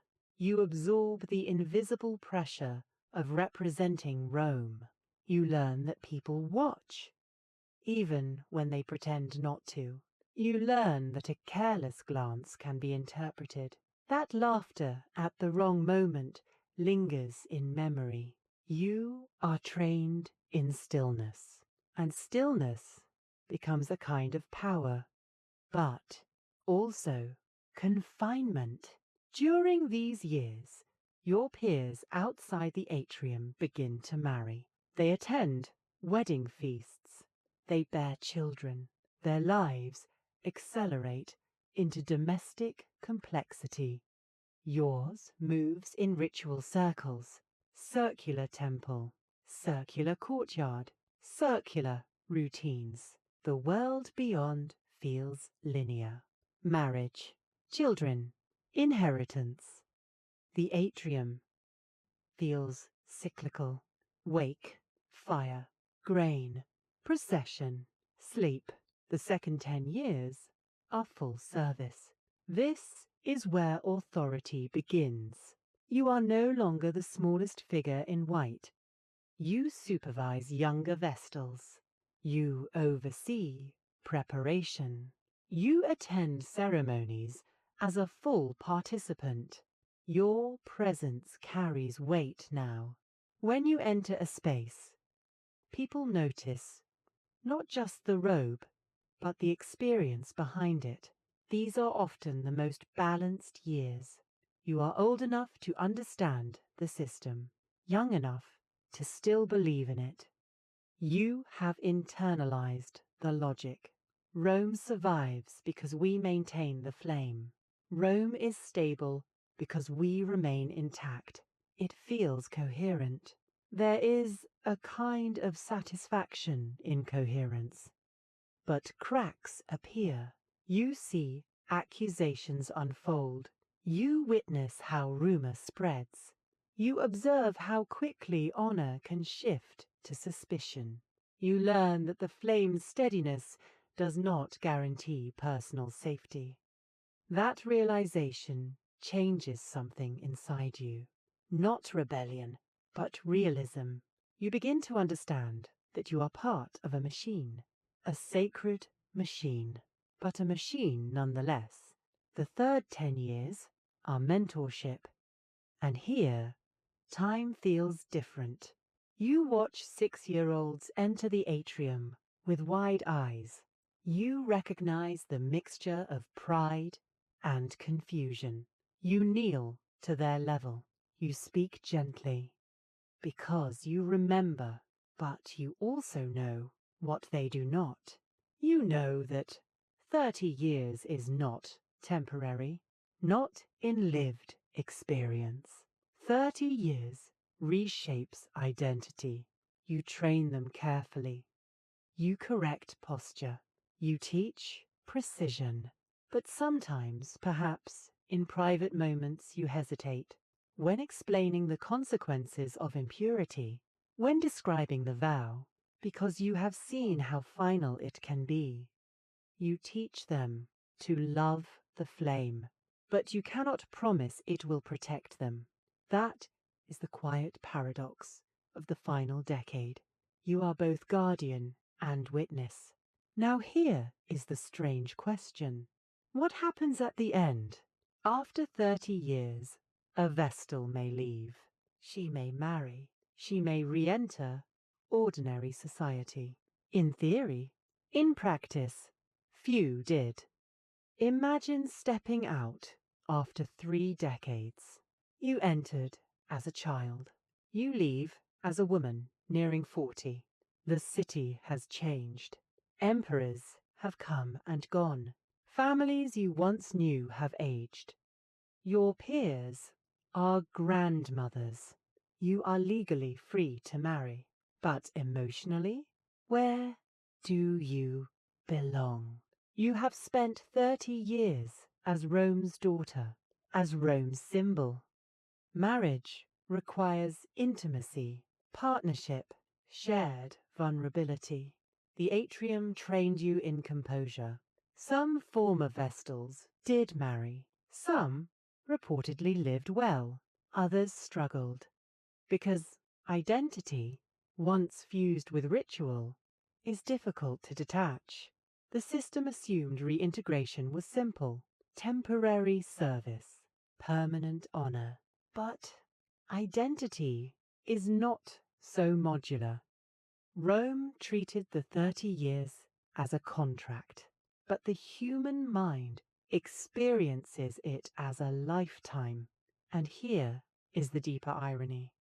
30 years was originally meant to ensure maturity and stability in service. 10 to learn, 10 to perform, 10 to guide, practical structure. But over centuries, the structure became mythic. The number itself, sacred.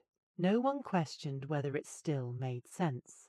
It simply continued, because altering sacred duration feels dangerous, even if social conditions change, even if life expectancy shifts, even if political realities transform. 30 years remained, which means Rome preserved time as ritual, just as it preserved fire as ritual. And so generation after generation passed through the same corridor of decades. Children entered, women matured, some fell, most endured. The flame continued. And the system, originally designed to guard a small precautionary fire in a fragile settlement, extended across nearly a millennium. That is perhaps the most astonishing element.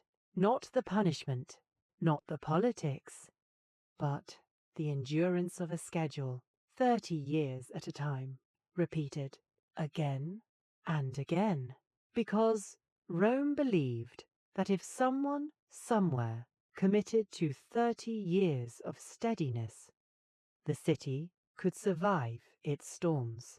And sometimes it did. If you spend enough time with Rome, you begin to notice something.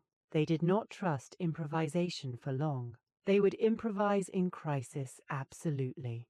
But once the crisis passed, they would formalize the improvisation, turn it into law, write it down, define it, limit it, assign duration. Rome did not simply keep a fire burning.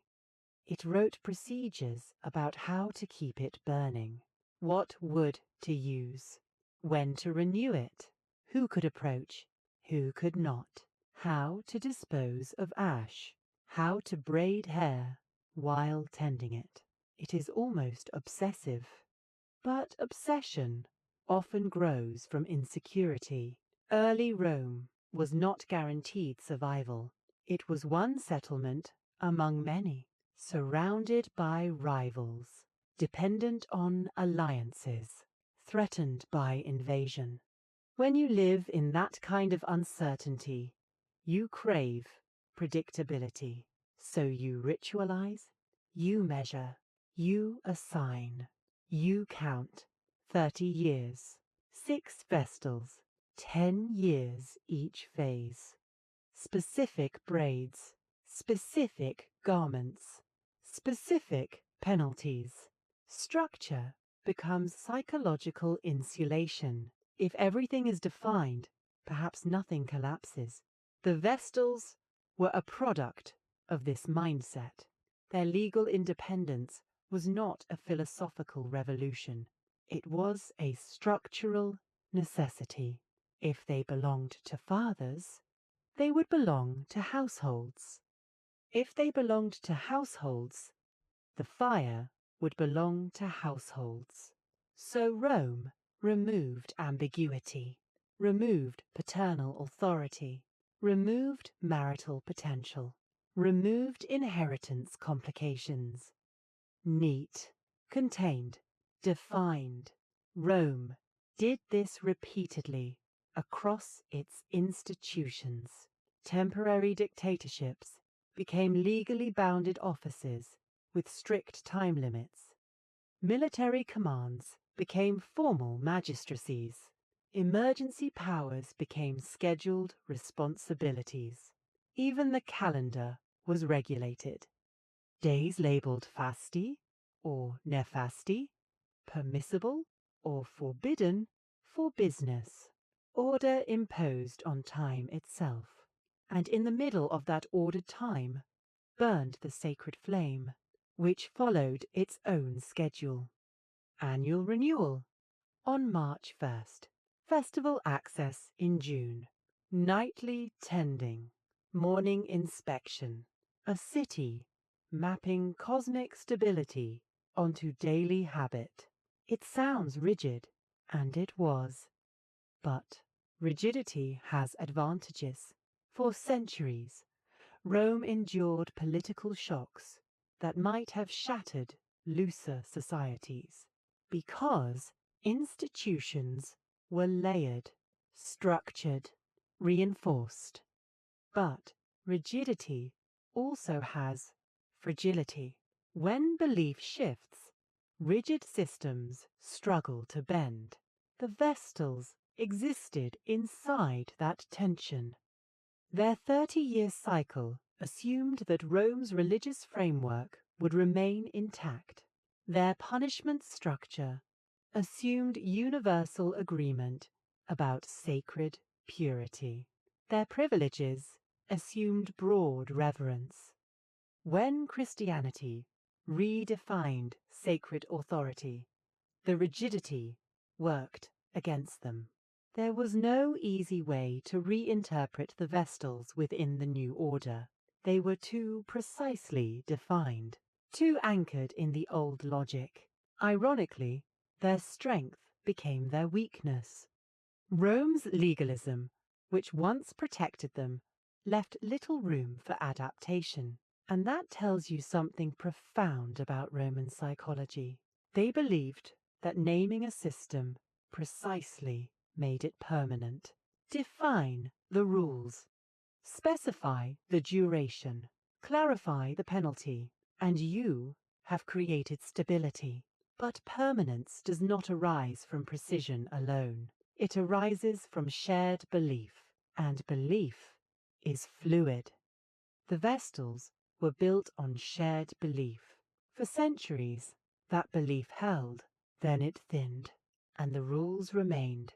Rules without conviction feel heavy, like armor worn long after battle has ended. And yet, we should not mistake Rome's obsession with structure as mere control. There was also comfort in it. Imagine being a citizen in a city prone to political upheaval, knowing that, regardless of which general claimed power this year, the fire would be tended tomorrow. That someone was bound by law and ritual to maintain continuity. That is reassuring. Predictable systems calm volatile populations. The Vestals were predictable. Even their punishments were predictable, which sounds grim. But predictability, even harsh predictability, reduces chaos. In Rome, chaos was the ultimate enemy. Disorder invited invasion. Civil strife invited collapse. So they codified everything, even how a child's life would unfold for 30 years. And here lies the quiet paradox. The system designed to eliminate uncertainty required extraordinary certainty about human behavior. Certainty that a child would remain chaste for 3 decades. Certainty that rumors would not escalate unfairly. Certainty that the Pontifex Maximus would act justly. Certainty that belief would endure. Those certainties were never absolute, but Rome behaved as if they were, which is perhaps the most Roman trait of all, acting with procedural confidence in a world fundamentally unstable. The Vestals stood at the center of that confidence, or perhaps at the center of that illusion, because every morning, when one of them checked the flame, she was not only ensuring heat, she was reaffirming a contract between law and belief, wood and meaning, structure and fear.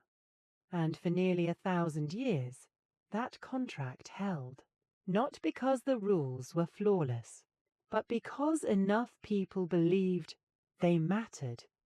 If you strip Rome of marble and military glory, what remains at its conceptual core is surprisingly domestic. A father, a hearth, children, authority flowing downward, obedience flowing upward. The Roman household, the domus, was not merely a living arrangement. It was a political unit in miniature. The paterfamilias held power over life, marriage, property, ritual. He represented continuity. His hearth symbolized stability. His ancestors were honored at the household shrine. Now imagine scaling that structure upward. Replace the father with the Senate, then with the emperor. Replace the domestic hearth with the temple of Vesta. Replace daughters with vestals. The analogy is almost seamless. Rome did not invent something new. It enlarged something familiar. The city became a household. The empire became an extended family. And, like any household anxious about survival, Rome protected its hearth obsessively.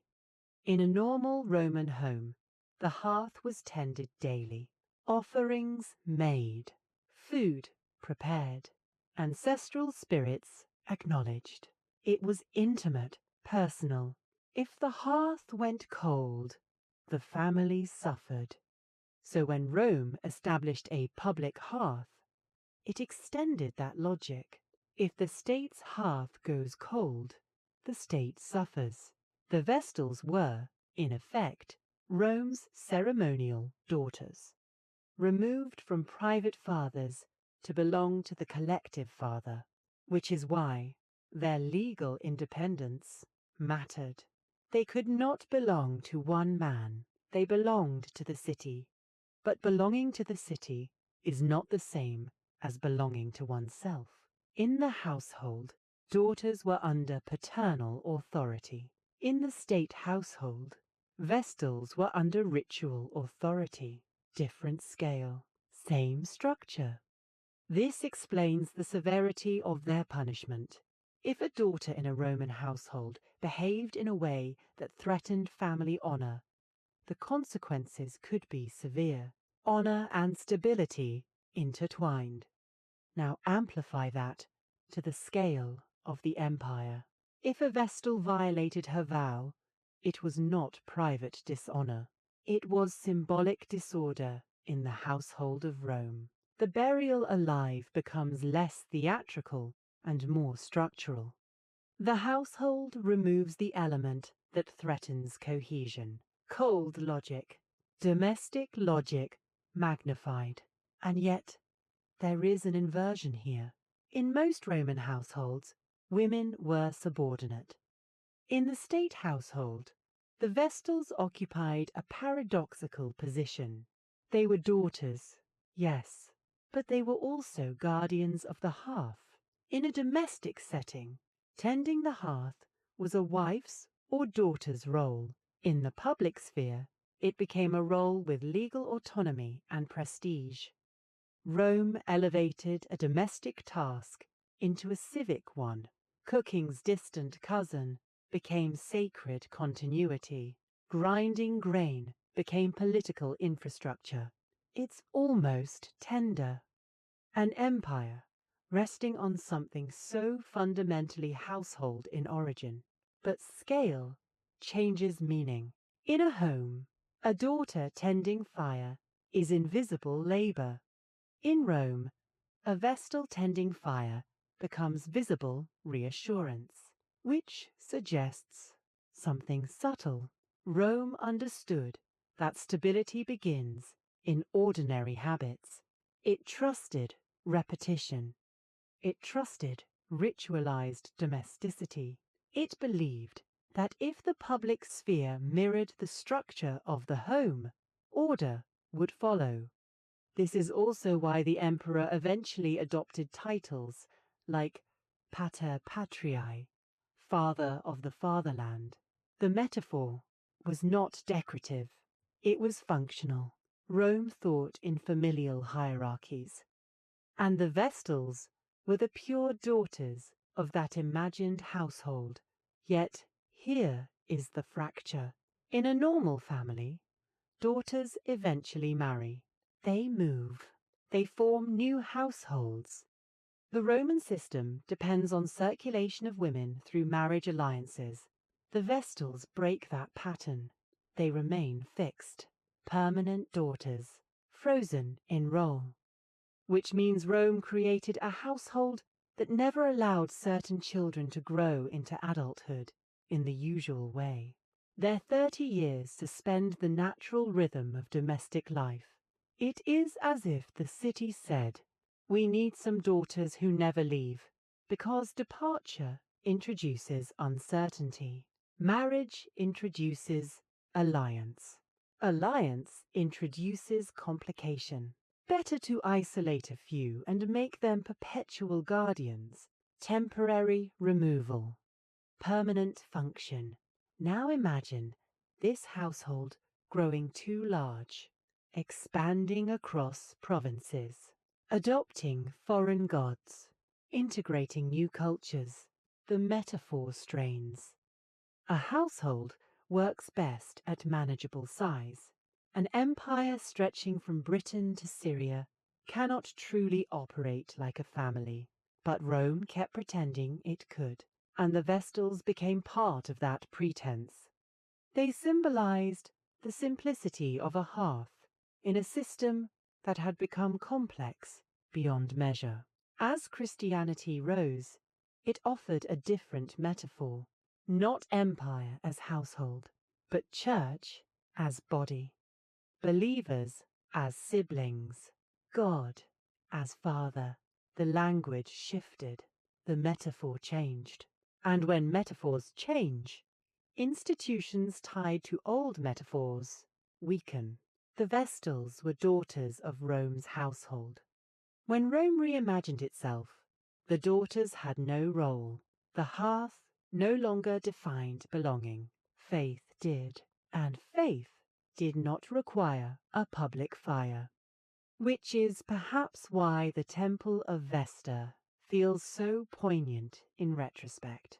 It represents a civilization that tried to manage cosmic uncertainty by enlarging its domestic instincts, by making the empire feel like a house, by making law feel like routine, by making eternity feel like a morning chore. And for centuries, that worked.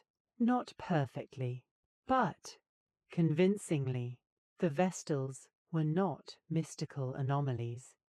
They were structural necessities in a civilization that believed order began at the hearth. And once you see Rome this way, as an enormous, anxious household, the logic of the Vestals becomes less mysterious, still severe, still fragile, but understandable, because every household, large or small, fears the same thing, the fire going out. If you stand in the Roman Forum today, you will not see the flame, you will see stone, columns, foundations, a circular outline where a temple once stood. And if you did not know what had burned there for nearly 1,000 years, you might walk past it without pausing, which is almost poetic, because for centuries no Roman walked past that place without pausing, even if only internally. They did not pause for architecture, they paused for reassurance. That somewhere, in the middle of noise and ambition and political theatre, something remained steady, a fire. That is all it was. Not a god descending, not thunder, not miracle. Wood arranged carefully, ash cleared precisely, hands repeating movements learned in childhood. And yet Rome built law around it. identity around it, punishment around it, politics around it, because the fire was never just a fire. It was a promise that tomorrow would resemble today, that the city would endure, that chaos would not swallow order. And so they chose children, removed them gently from homes, dressed them in white, freed them legally, bound them ritually, and asked them to sit very still beside that promise for 30 years at a time, generation after generation. Some lived quietly, some were accused, some were buried, most simply endured. They woke early, they checked the flame, they adjusted wood, they kept Rome believing in itself. And here is the quiet truth that lingers. The fire did not know it was eternal. It did not know it symbolized empire. It did not know it justified law. It did not know it demanded sacrifice. It burned because it was fed. It faded when it was not. Meaning was layered upon it by human need, human fear, human structure, human imagination. The Vestals were not mystical anomalies floating above society. They were participants in a grand psychological architecture. Rome feared disorder, so it ritualized continuity. Rome feared collapse, so it embodied stability in disciplined daughters. Rome feared randomness, so it codified fire, and for centuries that architecture worked, not because the flame held the empire together, but because belief in the flame did. When belief shifted, the wood stopped coming. No thunderbolt, no dramatic ending, just absence. The temple quiet, the courtyard empty, statues watching nothing. And perhaps that is the most Roman ending possible. Not explosion, not spectacle, but transition. The hearth cooling while the city moves on to a different story of eternity. If you listen closely, you can almost hear the faint crackle that once filled that circular chamber. Not dramatic, not heroic, just steady, like breath. And maybe that is why the story of the Vestal Virgins lingers. Because beneath all the law and ritual and punishment and prestige, it is a story about something very simple.